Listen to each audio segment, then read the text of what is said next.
that makes a gift magical, so the dwarfs believed.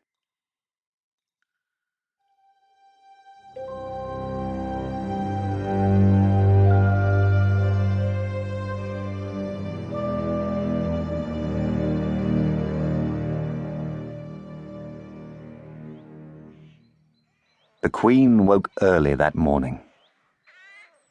A week from today. A week from today I shall be married. It seemed both unlikely and extremely final. She wondered how she would feel to be a married woman. It would be the end of her life, she decided, if life was a time of choices. In a week from now she would have no choices. She would reign over her people. She would have children. Perhaps she would die in childbirth. Perhaps she would die as an old woman or in battle.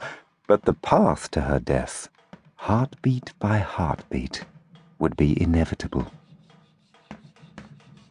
She could hear the carpenters in the meadows beneath the castle, building the seats that would allow her people to watch her marry. Each hammer blow sounded like a heartbeat.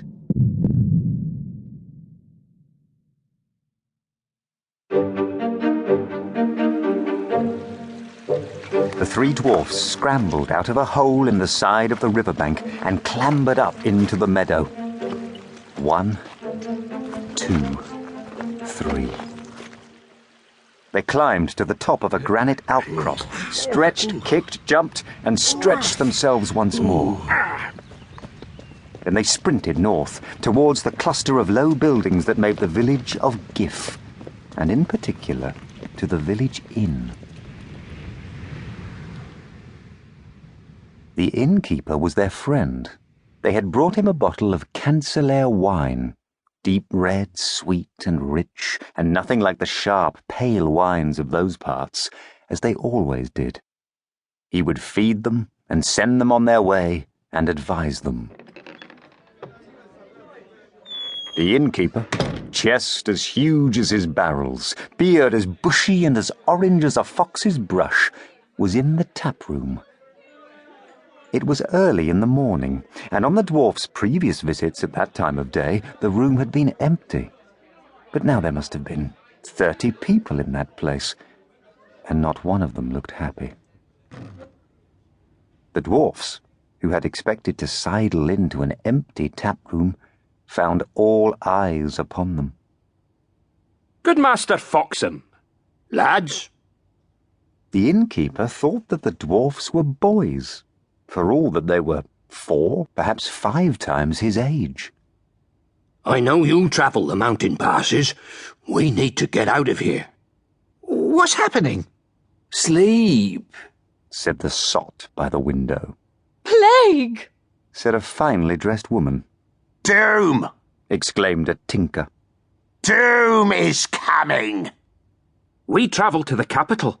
Is there plague in the capital? it is not plague, said the sot by the window, whose beard was long and grey and stained yellow with beer and wine. It is sleep, I tell you. How can sleep be a plague? A witch! A bad fairy.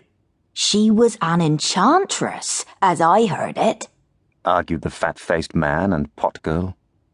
Whatever she was not invited to a birthing celebration.